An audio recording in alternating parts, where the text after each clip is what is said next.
On today's Locked On Royals podcast, we're going to dive into the Kansas City Royals week series that was, how they performed over the course of this week, and what the biggest takeaways are from this past week of Royals baseball.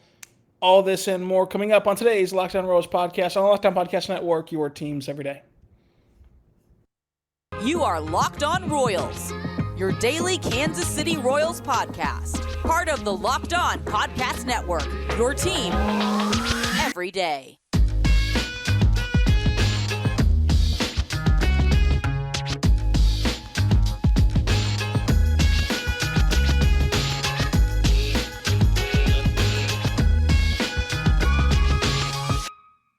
Let's get it going on the Locked On Royals podcast on the Locked On Podcast Network, your teams every day.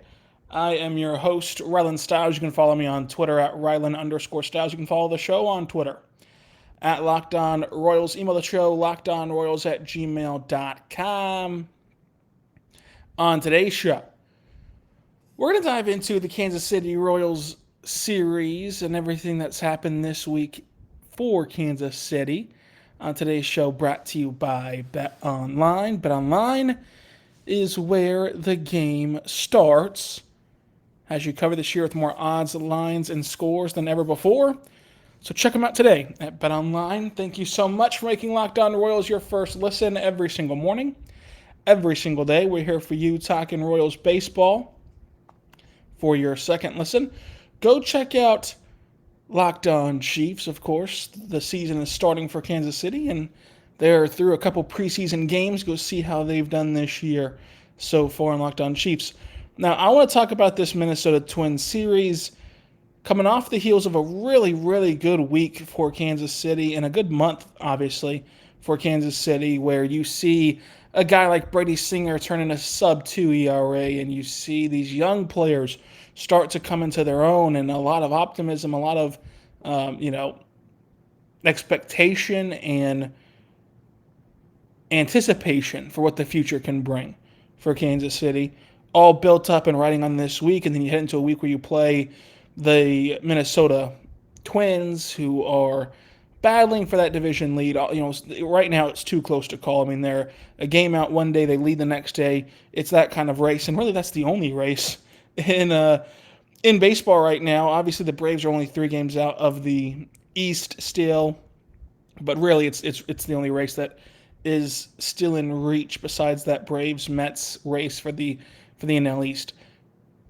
But Kansas City was playing great baseball. They've been above 500 since July. And this week, things kind of reverted back to normal.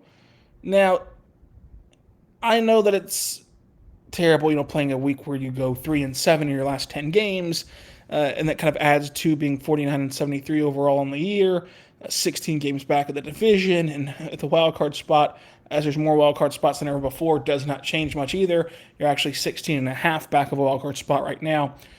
But this can still just be one bad week. I don't want to throw all that good feeling from the last month out because of one bad week.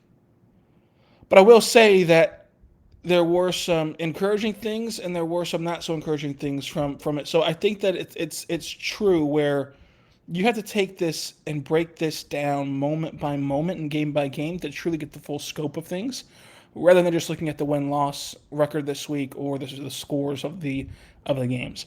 So, for example, going back to that first game against Minnesota, lost 4-2, only collected 8 hits for Kansas City. Minnesota collected 11. You throw out Kris Bubic, who's been having a great run of 6 straight consecutive quality starts. And in this game, he gets roughed up a bit. Only lasts 5 2/3 innings.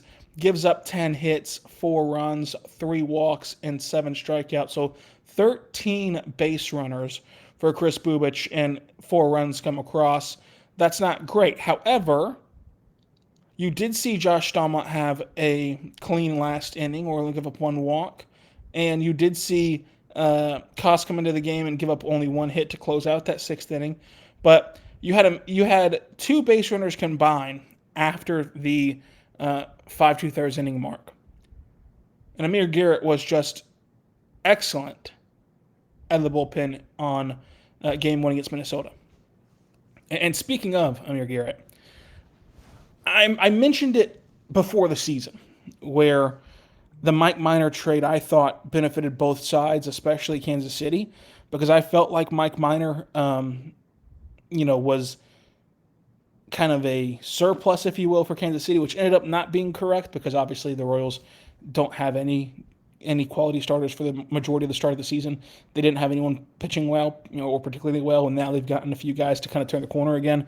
Nonetheless, though, their bullpen was weaker than the starting rotation on paper at the start of the year, and most importantly, my big sticking point was Amir Garrett brought something to the clubhouse, to the table that no one else on this roster brought, and that was a swagger, that was an edge, confidence, that was a you're not going to push us around attitude. And that leadership quality of we're not going to get pushed around, we're not the same old Royals, that stuff, it goes a long way on a young, impressionable team. And so as we get those bad apples out of the clubhouse, if you will, it's obvious from even the outside looking in that Whit Merrifield was not bought in this year, and he was not a positive asset to the clubhouse. As you get those kind of guys out, and you have Amir Garrett now more established in the Royals organization, and then he gets a full off season within the Royals organization, and you bring him back, that can grow itself into such a strong mentorship program for the Royals, who are going to look to take a step next year. Now, what does that step look like? That is to be determined. I do think Kansas City takes a step next year. I'm not sure if it's going to be a playoff step, but I do think it'll be a step in the right direction where at this time next year, the Royals, you can talk yourself into them getting in the playoffs rather than saying, well, they're 16 games out, the season is over in the win-loss column. But I do think that Amir Garrett's brought that edge, and the reason I say that is because you see him on social media hyping up this young team and his young teammates. You see him embracing these young pitchers and wanting to do right by them, wanting to help them grow. You see him buying into the culture of Kansas City whenever he really has no reason to. He's a veteran. This team is not going in the right direction record-wise. He could easily just be checked out, but he's still pitching his best every single night, bringing that intensity every single night where he's getting in fights still and getting in screaming matches. He is still being him throughout this season. And that can pay big dividends in the next season for Kansas City. And that's a guy who I think can matter next year that we don't really talk about enough. We were always wondering how Bobby Witt Jr. can progress next year, how Vinny and Nick Prado can progress next year. But Amir Garrett's a guy who can also do that in just a different way, though, obviously. Salvador Perez goes 2 for 4. Vinny Pasquantino hits a home run. Mike Maxey gets a double as well. That's kind of the highlights in the hitting category from this contest. But the Royals do drop this game 4-2.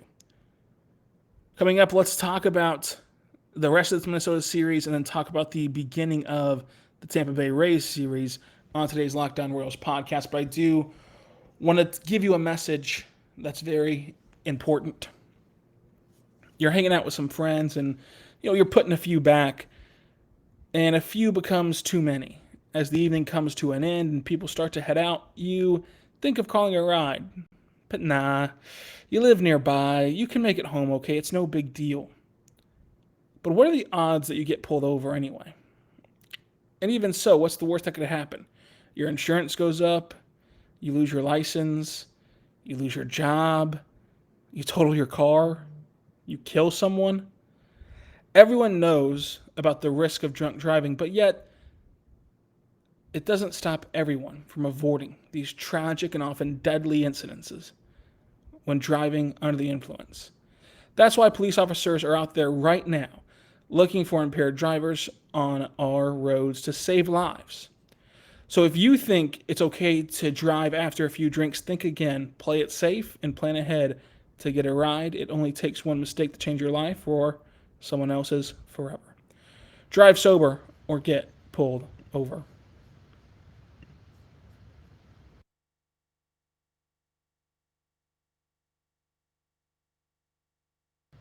We are back on the Locked On Royals podcast, on the Locked On Podcast Network, your teams every day. I am your host, Rylan Stiles. You can follow me on Twitter at Rylan_Stiles. You can follow the show on Twitter at Locked On Royals. Email the show, lockedonroyals@gmail.com.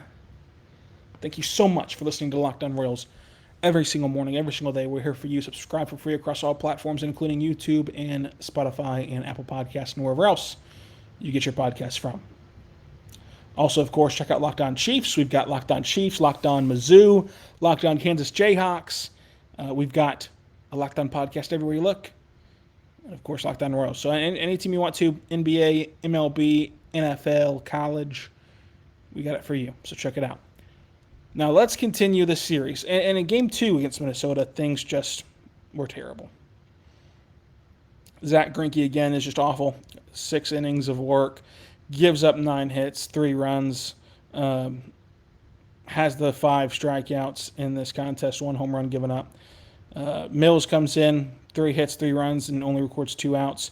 And then Luke Weaver comes in and gives up 3 more runs on 4 hits. Just not a great outing. That tallies up to 9 runs on the board for Minnesota. Kansas City is blanked. They're shut out in this one. Only one person had 2 hits, and that was Vinny Pasquantino. And in terms of reaching base twice, it was Vinny that reached base 3 times. No one else did it more than once. Bobby Witt Jr. had a hit in this one. Salvador Perez had hit in this one, and Nick Lopez had hit in this one. Only 5 hits combined and 2 fielding errors.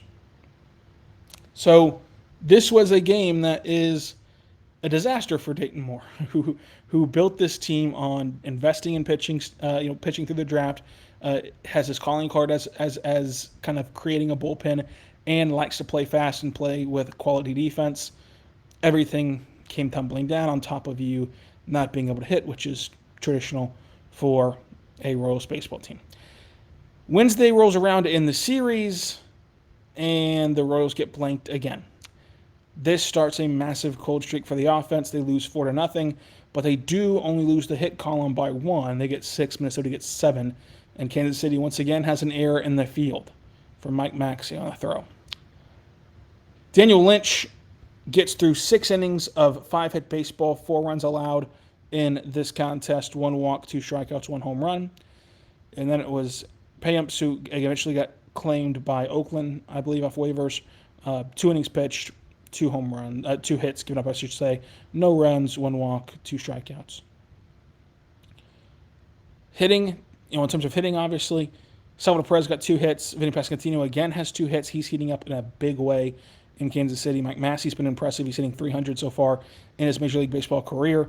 And Witt Jr. kept his hitting streak alive from the last contest, but that's all the notable things in that contest. So a very sleepy 3-game, getting swept in 3 games by your division rival in Minnesota. And then you start a 4-game set against the Tampa Bay Rays in which the offense remained cold. 1 run Thursday. And so your week ends where on Monday, you're able to scratch across 2. Tuesday, you get blanked. Wednesday, you get blanked. Thursday, you get 1. So you score 3 runs across 3 days. Or 4 days, I should say. I'm sorry. 3 runs across 4 days. That is not a recipe for success. That is a lot of pressure to put upon your pitching staff, obviously. And it's just not the way that the Royals are constructed to win baseball games, I don't believe. But again, the wins and losses do not matter, and it's the moments. And so for this segment of a week, we highlighted Amir Garrett. I also want to highlight Mike Massey. Mike Massey, I think, can be one of those difference makers. And what do I mean by that? So when you're envisioning next season, and a lot of you have turned the page to next season, a lot of you have turned the page to the Chiefs season. But when you're envisioning next season, the names you're going to be, swooning over in December and January as we wait for spring training to roll around, it's going to be Nick Prado. It's going to be Vinny Pasquantino. It's going to be Bobby Witt Jr., MJ Melendez. That's your core four. Plus, you've got Salvador Perez, who so far hasn't slowed down at the plate. Then you're looking for other guys to step up. And obviously, your core four plus Salvador Perez is not going to be enough to will you into the postseason or go on this magical run, even while being in the worst division in baseball. But what it can do is give you a platform. And if somebody can join in, if you think about this as a Lego set, how far can you get in building a square with 4 pieces, with 5 pieces? How big can that square get? You're still looking to add pieces, right? If you want to make this massive square. Well, if Maxie can join in and he can be a difference maker and he can be a guy that can help carry the load offensively, now you have 6 guys who you think are Lego pieces, who are pieces to the puzzle. Now you're only looking for your 7th, 8th, and 9th guy who can be pieces to your puzzle. So with Maxie stepping up, and then maybe you get something from, a prospect down on the farm right now, then all of a sudden, your difference makers are tallying up in a big way. And again, these are just difference makers in terms of the entire roster. So you got 6 difference makers on the roster. If Massey can keep playing the way he's playing right now, then you have Nicky Lopez's defense mixed with his all right hitting. How do you kind of brand that? Are you going to brand that as a difference maker because of the defense, or however you want to establish that? What can Alberto Mondesi do whenever he returns? Can he play at that all-star level? Will he get hurt again? How do you kind of tally him into this? So you're looking for those difference makers to add to your core 4, core 5. I'm also going to look for you to go to BetOnline, because BetOnline is your number one source for all your sport betting needs and info. Make sure you're checking them out today. They have everything you need at BetOnline, and it's so easy because you can just go to their sportsbook and it'll immediately pull up their baseball page. You can scroll down and find the Kansas City Royals contest, in which the Royals are 1.5-run underdogs against Tampa Bay, so you can go bet on that. You can also bet on fun things like future bets, and you can do this for every single sport, including football, basketball, hockey, anything that you would like to bet on. You can go to MLB Futures and see, I wonder who the World Series favorite is. Well, it's the LA Dodgers at plus 325, the Astros at plus 400, and the Yankees at plus 450, and the Mets at plus 500. You can look at baseball futures in the sense of who will win MVP, who will win the Cy Young, all that kind of fun stuff. Also for football, if you're into that, you can bet on regular season win totals, like will the Chiefs win over or under X amount of games, who will be the AFC 1 seed. Right now, the favorite to be the AFC 1 seed is the Bills at plus 280, but the Chiefs are at plus 750 for the AFC number 1 overall seed. You can go bet on all that fun stuff over at betonline.net. Check them out today. BetOnline is where the game starts.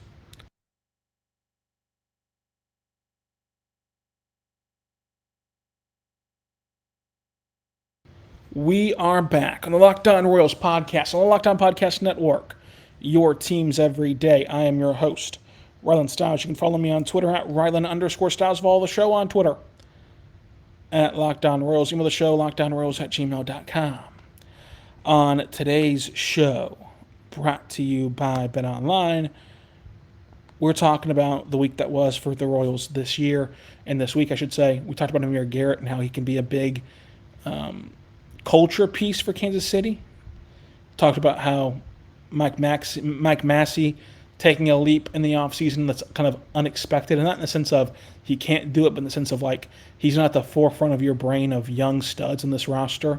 If he can then place himself in that forefront to close out this season, then you have one less hole to fill in your roster. That can go a long way in how you project next year to finish for Kansas City. Talking about all that fun stuff on today's show. Throughout this week, we're going to talk about a lot of things. I mentioned it last segment. I want to dive into, does Alberto Mondesi still have a place on this roster? I brought him up last segment. I brought him up 2 weeks ago. I want to talk about Alberto Mondesi. Also, do you have faith in Dayton Moore? I feel like Dayton Moore's season has been a roller coaster because at the beginning of the season, we were all anticipating a step forward. We're all anticipating a larger leap from Kansas City. Then the team ends up going downward and taking a massive step back, and it looks as though the rebuild has hit the ejecto cedo button, and just there's no way to salvage it, and you're restarting from ground zero. Then a few nice deadline moves, which I really enjoyed. I enjoyed the Benintendi trade and the haulback you got for him. I enjoyed what you got back for Whit Merrifield. I think that getting back at least one player in that Seattle trade that projects to at least be an MLB contributor is a great deal for the Carlos Santana trade. I like what he did at the deadline for Kansas City. You look at all that, and plus you mix that with, okay, these young guys are playing better now this last month. Does that impact your feelings on Dayton Moore one way or the other? No matter which camp you started in at the start of the year or we're in at the end of April, how are you feeling now? I want to do kind of a temperature check on Dayton Moore. Also, of course, we're going to recap the weekend against the Tampa Bay Rays, and I want to check in on those former Royals. How are they doing? Like, how's Mike Minor doing in the Amir Garrett sweepstakes? How is Benintendi doing on the Yankees, who are spiraling a bit right now, who were once running away with the AL, and now, they're getting caught in a hurry. They're tripping over some obstacles, if you will. How's Whit Merrifield doing on the change of scenery? Were the Jays right to bet on him kind of being rejuvenated by playing for a playoff contending team? We're going to talk about all of that stuff this week and throughout the rest of the week. Make sure that you tune in and subscribe wherever you get your podcasts from, including on YouTube, on Spotify, on Apple Podcasts. I'm your host, Rylan Stiles. You can follow me on Twitter at Rylan_Stiles. Follow the show on Twitter at Locked On Royals. Email the show, lockedonroyals@gmail.com. And until tomorrow, be good and be good to one another.